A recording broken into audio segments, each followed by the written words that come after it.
Sharpe was my mate. He was the same age as me. You know, we shared a lot in common. And we decided to have a night out. The manager had heard that we'd been out a few days before that. We'd gone to Blackpool, which was harmless really. We just drove to Blackpool, was there for a couple of hours and come back. And the manager had heard about that, so he was coming to Sharpe's house to confront him about that really.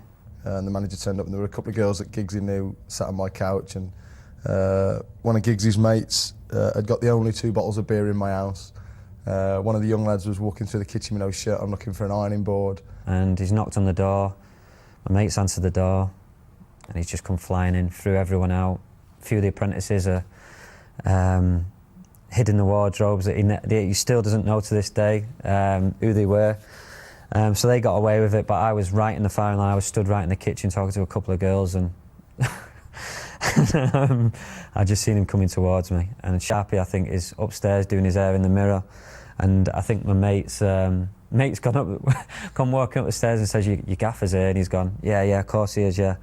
And I think then Sharpe's heard the gaffer downstairs shouting at everyone, and he's come running downstairs and he's just sat us on the settee and just, I mean, Sharpe had a few tellings off before, I think, so he was used to it. Stood at the front door, clipped everyone round the head as they went out, girls included, and then sat me and Giggsy down and give us the biggest hairdryer we've ever had in our lives. We thought we were going to get sacked. I remember driving home, and it was my club card, I had my Escort 1.1, and I looked down and I was doing 100 miles an hour, and I was on my way home to tell my mum what had happened, because the gaffer just said, get home, I'm going to ring your mum in a couple of hours, so I was getting home to tell my mum what happened.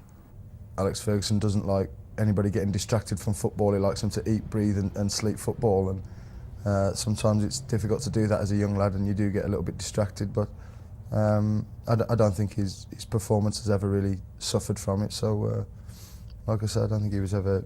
I think football was always his first love anyway, so...